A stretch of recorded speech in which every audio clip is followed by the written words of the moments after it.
Assalamualaikum warahmatullahi wabarakatuh. Apa kabar Ananda semua? Semoga kabarnya kalian selalu sehat dan ada dalam lindungan Allah Subhanahu wa taala. Hari ini kita akan belajar lagi di mata pelajaran Bahasa Indonesia. Kemarin kita sudah belajar berbagai hal di bahasa Indonesia. Tapi sebelum kita mulai pembelajarannya, sebaiknya kita berdoa dulu sebelum memulai pembelajaran, agar semua urusan dan pembelajaran kita hari ini bisa dimudahkan sama Allah Subhanahu wa taala. Dan jangan lupa kalian selalu senantiasa cuci tangan sebelum mengerjakan apapun. Kemudian selalu jaga jarak, jauhi kerumunan. Mohon maaf, pembelajaran kita hari ini masih dalam secara virtual ya, melalui video pembelajaran. Hari ini kita akan mulai pembelajarannya. Kita ucapkan Bismillahirrahmanirrahim. Semoga kita dilancarkan pembelajaran kita hari ini. Hari ini kita akan belajar tentang menemukan 6 aspek informasi dari isi buku, kemudian mengklasifikasikan informasi yang disajikan dalam buku, kemudian menyampaikan hasil klasifikasi tersebut melalui informasi. Nah, kita bahas satu-satu ya nanti dalam pembelajarannya.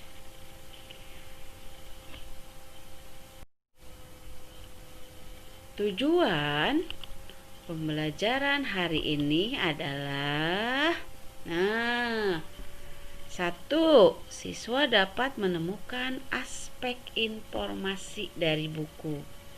Kemudian yang kedua, siswa dapat mengklasifikasikan informasi yang disajikan dalam buku. Yang ketiga, siswa dapat menyampaikan hasil klasifikasi informasi tersebut. Nah, setelah kita tahu tujuan pembelajarannya, mari kita kupas satu persatu apa yang akan kita pelajari hari ini. Menemukan 6 aspek informasi dalam buku. Sebagaimana kita sudah pelajari di minggu yang lalu, ada 6 aspek untuk mengetahui informasi dalam buku. Di antaranya, satu adalah apa. Nah, kata tanya apa digunakan untuk menanyakan benda. Kemudian kita ini lagi ada kata di mana, yaitu untuk menanyakan nama tempat. Selanjutnya siapa, untuk menanyakan nama orang ya, nama orang siapa. Kemudian yang keempat adalah mengapa, untuk menanyakan alasan. Yang kelima adalah kapan, untuk menanyakan waktu. Kemudian yang keenam adalah bagaimana, untuk menanyakan cara atau cara-cara menggunakan atau membuat sesuatu, atau bagaimana cara mengatasi sesuatu.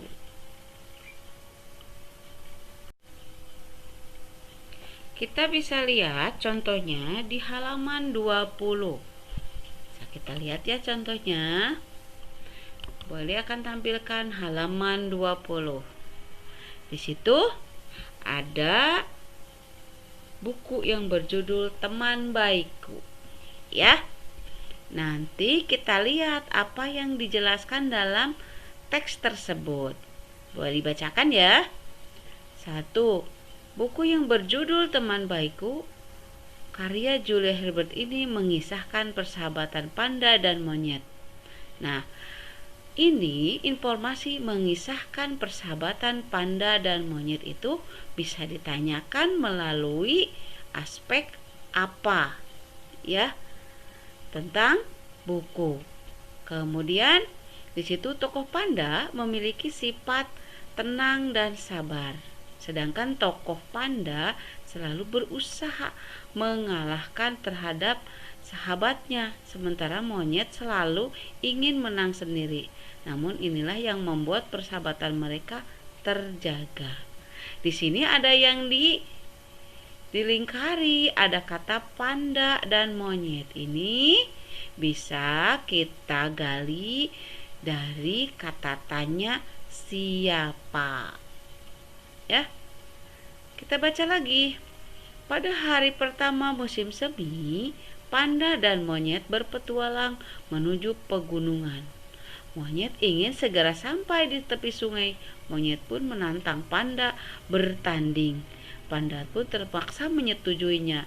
Dengan angkuhnya, monyet melompat meraih cabang pohon dan berkata lantang, "Aku akan kalahkan kau." Monyet menemati ke sungai walaupun kedinginan. Dengan penuh kesabaran panda terus menelusuri sungai. Nah, di sini pada hari pertama musim semi di tepi sungai ini bisa ditanyakan atau bisa digali melalui kata tanya kapan, karena berhubungan dengan waktu. Kemudian di sini juga ada di tepi sungai. Itu bisa ditanyakan melalui aspek di mana. Di mana adalah untuk menanyakan kata tempat atau letak tempat atau letak suatu tempat, ya.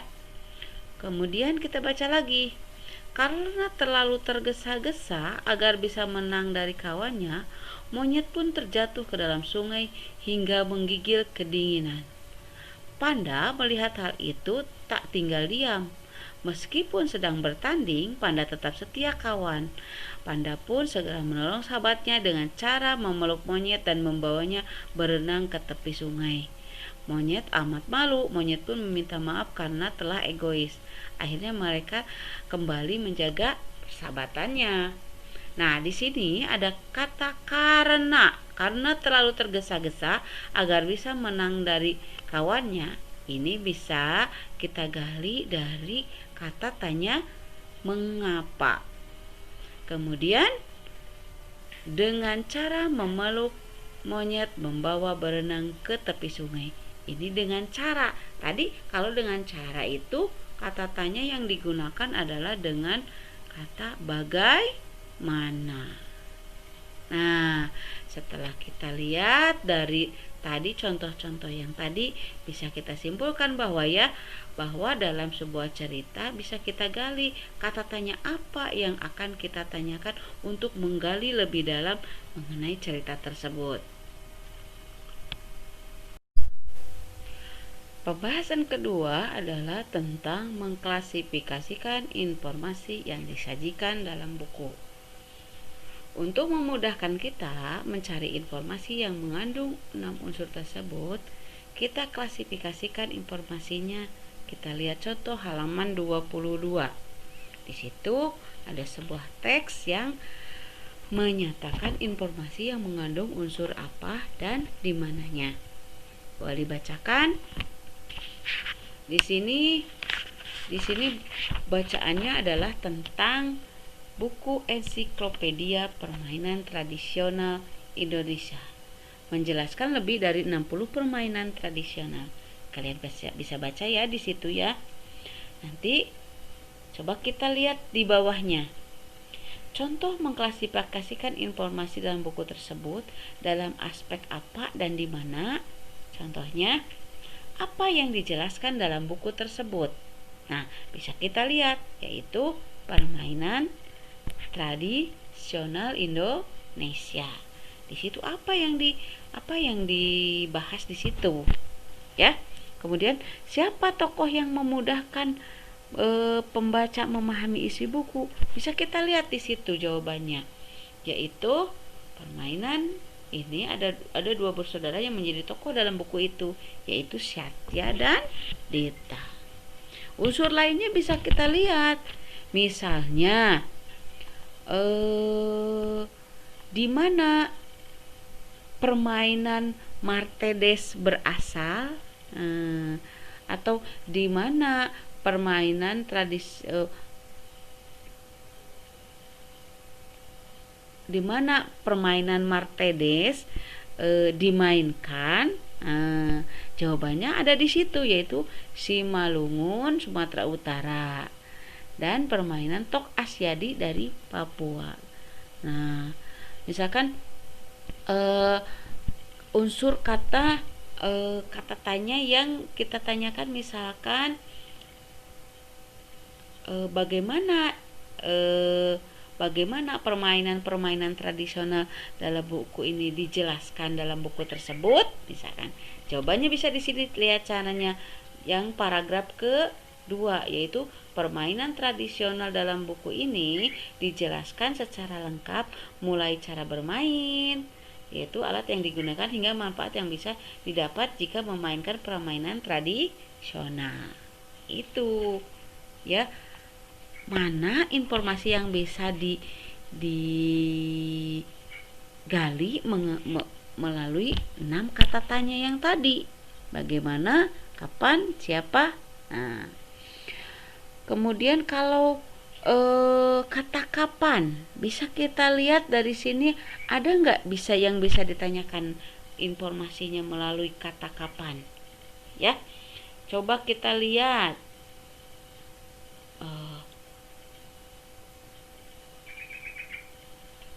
Nah, di sini kalau kata kapan tidak ada yang bisa kita gali dari teks tersebut, karena tidak ada yang menerangkan mengenai waktu.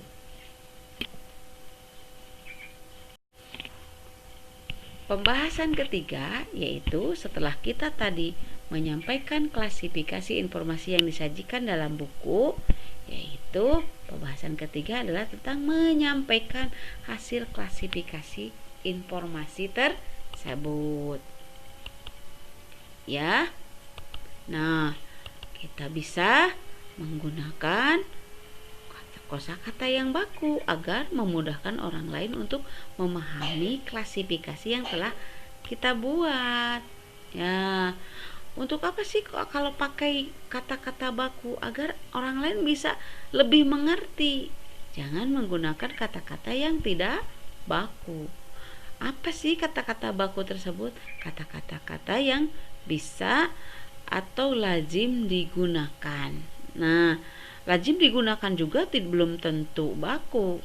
Nah, kita bisa lihat di Kamus Bahasa Indonesia kata-kata baku itu seperti apa. Misalkan dari kata praktik dan praktek, itu kata bakunya apa. Nah, kemudian kata baku itu tersebut biasanya sesuai dengan EYD, ya, dengan EYD, dengan ejaan yang disempurnakan. Kata-kata baku sudah kita kenal dari kelas 4. Apa kata-kata baku untuk kata-kata ini? Nah, ada. Nanti jadi kalau mau menyampaikan hasil klasifikasi informasi, kita harus tahu dulu kata-kata bakunya dari informasi tersebut. Jangan sampai orang lain istilahnya tidak mengerti apa yang kita sampaikan mengenai informasi tersebut. Ya, misalkan menggunakan kata-kata yang ambigu atau kata-kata yang kurang dimengerti oleh orang lain atau penggunaannya ganda. Nah, setelah kita tadi menyampaikan hasil klasifikasi informasi, pembahasan kita hari ini mungkin sampai di sini dulu ya. Nah, kita bisa menyimpulkan pembelajaran kita hari ini, yaitu kita bisa gali sebuah informasi dari buku itu melalui 6 aspek, yaitu apa, siapa, di mana, mengapa, kapan, dan bagaimana. Kemudian Kita bisa klasifikasikan informasi-informasi tersebut, mana yang bisa digali untuk pertanyaan apa, siapa, di mana, dan bagaimana tersebut. Kemudian setelah diklasifikasi pertanyaan tersebut, nanti kita sampaikan di kelas kepada teman-teman bahwa buku yang kita baca, informasinya yang bisa digali dengan kata apa itu ini, misalkan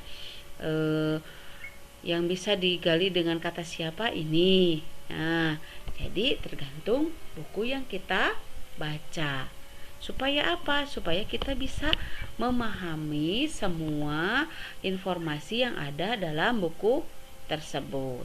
Nah, dalam aspek ini kita harus sudah tahu bahwa apa itu untuk menanyakan benda, di mana itu untuk menanyakan tempat, siapa itu menanyakan nama orang. Nah, setelah kita terampil menggunakan hal tersebut, kita tidak akan kesulitan untuk menggali informasi dalam sebuah buku. Pembahasan kita sampai di sini dulu. Mari ucapkan terima kasih sudah menyaksikan video ini. Semoga kalian tetap semangat dan mendapatkan pembelajaran yang bermanfaat pula, dan nanti dalam latihannya kalian bisa mengerjakan sesuai apa yang diperintahkan. Nah, sekian dan terima kasih. Wassalamualaikum warahmatullahi wabarakatuh.